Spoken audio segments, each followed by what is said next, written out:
What's good, y'all? This is your boy Prince Maverick running this thing back around again on the YouTube machine, baby. And you already know what it is. We out here about to give y'all 5 good things that I feel can save AEW. This is 5 things that can save AEW from its doom. Part 2, actually. I made part 1 a little bit over a year ago. So we back again with part 2 because the company is in dire needs of change and we back at it again. So with that being said, let's not waste any more time. Let's jump right into the video. Okay, so we're going to start off with number 1. I'm pretty sure all y'all would agree with this in some way. We need to split the rosters. That's number 1.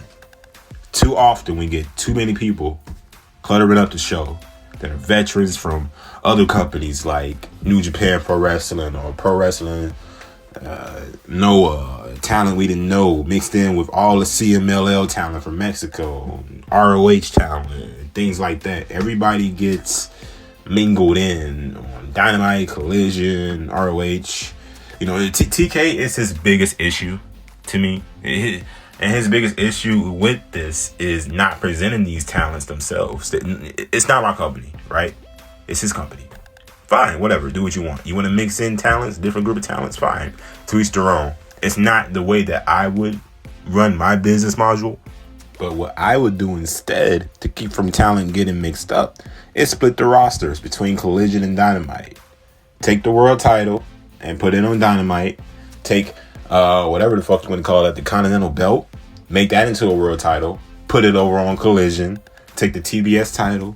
Put it over there on Collision for the women's mid-card, right? Take the, I don't know. You can make another women's mid-card belt on Dynamite, or you don't. You know, it can literally be like 03 Raw when SmackDown didn't have a women's title. They can do it like that. Just let's put the mid-card title on Collision for the women. Fuck it. And the world title will be on Dynamite. Plain and simple. So, or you can just turn the TBS title and make it a world title for the women. Fine. You don't have to have a mid-card title. I don't care. Do something. Let's get some real competition going on and get things popping, man, so that fans can understand the difference and where everybody belongs. So now they know where everybody should be. Now it makes the fans easier to follow everyone where they are going. It makes it easier for the fans to be intrigued with said superstar on where their journey is going. Plain and simple. So yeah, man, whatever you got to do, split the brand. And if you want to copy anything from WWE related, let it be a brand split. Don't let it be fucking WWE from 2019 as a whole, man. Don't copy anything bad like the way y'all going about it now. Shit, copy something good. If you're going to steal from WWE, steal from what was good. Not them from 2019, the worst year of WWE ever. Don't do it. We dragged down number 1, y'all. But let's go into glorious number 2. The reason. The second thing is we need to stop allowing people too much creative freedom in this company. Tony Khan, man, himself gave people like Mercedes Moné creative control. I'm sorry, have we not learned our lesson from Hulk Hogan in his situation? Back in the 80s? Really? This is burying your own company 6 feet deep doing this type of stuff. Because apparently the wrestlers and their vision of their own character is trash as fuck. Just ask Chris Jericho. Just ask Mr. Cope and Edge. Right? We don't have an edge to us no more. So yeah, just cope with that. And the learning tree. Check this out, y'all. Check this out. Vince McMahon was the best at booking Chris Jericho. Let that sink in. I just fucked y'all heads up probably today. That's right.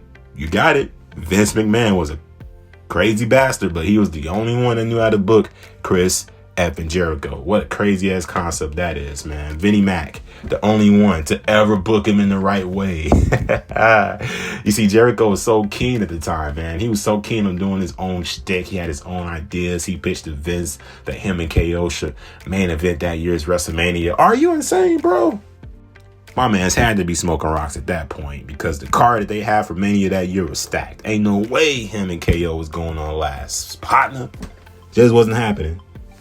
So yeah, man, look at Mercedes Moné. Mercedes Cringe Moné. They gave her creative control, and look what she's done with it. She's got all of these belts, but Neither one of the belts matter. No one cares about her defending the belts or what they represent or anything. Just god awful sleep inducing television whenever she's on, man. I turn the channel.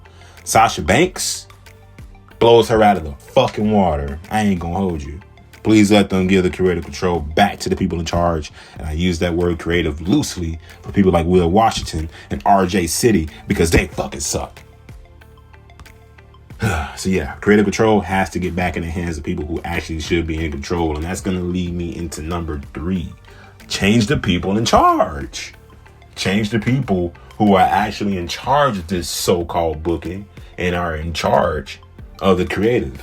As we all know, check this out, y'all. As we all know, change usually starts from the top, right? I'm sorry, but Kenny Omega and the Young Schmucks were not doing it, man. They were not the best. They were not the best prime example of leaders or how to present a good representation of leadership in a company, just in my opinion. You know, when they were in charge months ago and when they were present on TV months ago, they still didn't know how to do it. Even from a kayfabe perspective, they still didn't really know how to portray themselves as those type of characters on TV. And that's just the character. I'm not talking about the real life version of them. They suck. They suck. But in real life, they suck with power in their hands too. Their children. CM Punk went up to these lame ass schmucks and wanted to squash the beef. Y'all can shit on CM Punk for all y'all want to, for his political beliefs, for the way he handled things in AEW, fine. But at least he wanted to squash the beef for the betterment of the business, you dumb fucks. Dumbass casuals, man. Continually shit on CM Punk. You got every right to. I get it, but it's time to get over yourself. It's time to move the fuck on. It's time to live life. CM Punk did what he did because he did what he did, man. He was an asshole for it. We all knew it at that point. He's not innocent or anything like that. Let's move the fuck on. Can we please move on? Why are y'all still showing all this hate for CM Punk? Our Uncle Phil, bro. Uncle Phil didn't do nothing to y'all. But anyways, getting back to the point. They refused to work with CM Punk, and they lost out on tons of money. You got people in the background that are just yes man to Tony Khan. They're not real people who would stand up to him and say, hey, shouldn't we do things differently this week? Or maybe should we do things differently that week? You know, Tony Khan is Vince Jr., so he ain't going to listen either way. But, you know, at the very least, someone can actually be the one to stick up and stand up for what's right and show them that this is piss poor television that they're putting on, man. This is trash. I'm not trying to piss off the sickos on purpose, but if I am, then fuck it. You can get in your feelings because these are the hard facts that has to be spoken right now. There's too many crybabies out in the IWC, and I will bring out the tear bucket for y'all if I have to, but the people in charge of this company have to change. Tony Khan needs to be fired tomorrow, bro, in my opinion. I'm tired of giving him chances. They need to hire Scott D'Amore from TNA, or what is he doing now? Not MLW, but the other one. Maple Leaf, right? They need a more Ronaldo, not in charge, but, you know, replace some of the people in commentary. We need to switch some things up, man. We need to do something, but fuck it. That's going to lead me into reason number 4. With how things are being created, man. This shit has to change tomorrow type of fast. We cannot have Orange Juice Cassidy, you know, winning 5-star claimers and bangers all the time.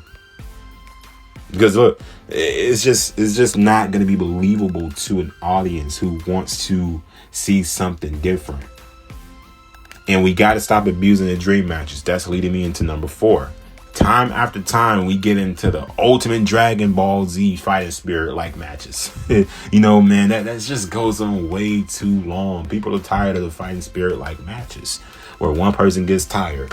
Oh, he throws a punch. The other person gets tired. Oh, they throw a punch. And then all of a sudden it speeds up as they're throwing punches at each other. We've seen this a million times, and it's done in the other company too. I'm not just going to shit on AEW. I'm going to come for WWE too. But at the very least, it's done I can say with WWE, it's done very few in between. You know what I mean? But they can stop doing it too. I mean, you can tell people are over it though, man, in AEW for real. Because people are getting injured left and right with these long ass matches. They don't think about the longevity of their talents, health, or their careers, man. They don't. They just think about what they want to see. Like, can we please actually care about the well-being of your talents, Tony? Fuck. Bryan Danielson was always in a quote unquote dream match with somebody from New Japan, like a or a sherbet ice cream, Shibata, Shaba wanna baba. You know, he's facing somebody like or he's facing a Ishii, or he's facing some New Japan Pro Wrestling or somebody lower on the AEW card and losing just to lose 30 minutes after bleeding all over the place for no reason. Why are we bleeding? There's no blood feuds going on. There is no blood feud, or there was no blood feud, I should say, between Hangman Adam Page and Christopher Daniels on Collision. There was no real heat there. You're beating up an old ass man, Hangman. What are you doing, bro? Shit felt like something I was watching from Texas Chainsaw Massacre or some shit, man. Right out of a fucking Bloodsport movie. God damn, you whooped this man's ass. Why did you have to do that? Like, damn. But going back to the point, they fill up the shows with way too much clutter. You know, the dream matches is too long. The first hours are filled up. The first 30 minutes are filled up, and we get no stories being told between that. We get no promos usually told between that. Every blue moon they'll switch it up with like a promo segment or like a brawl scene in the beginning, but it's not on a consistent basis. I like what they did this past Wednesday. They switched it up. They need to do more things like that. That was good. That's a positive, man. For those of you who are always saying I throw out the negatives to AEW, last week, the way they started the show, that was good. More of that, please.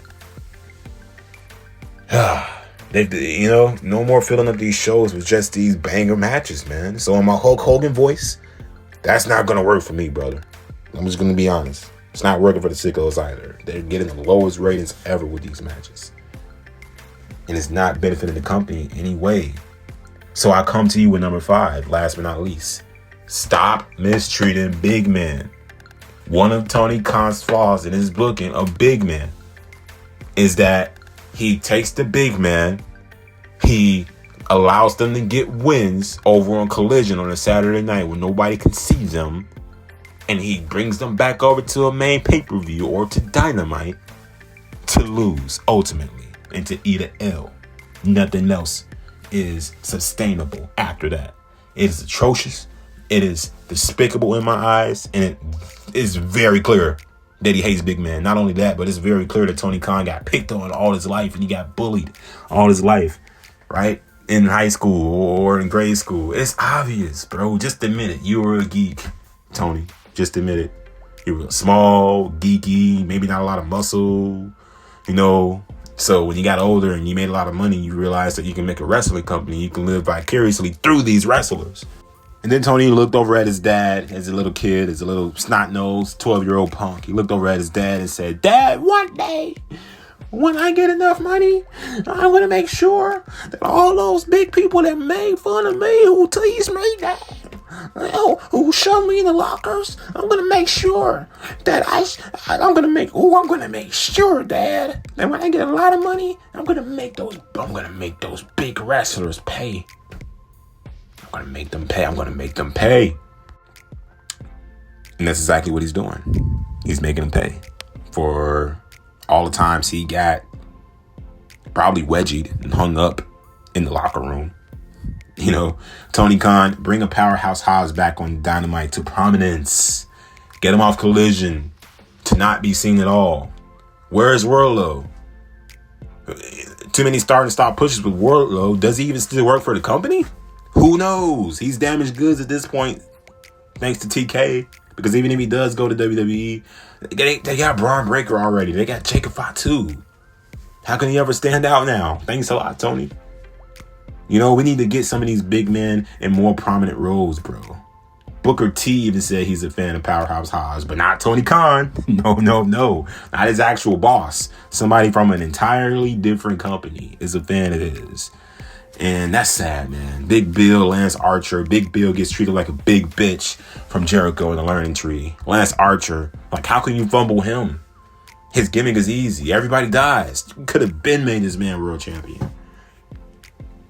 Come on, dog. It's crazy to think about in the grand scheme of things. But Tony Khan, the clown man, never ceases to amaze me. How do you botch somebody like fucking Wardlow?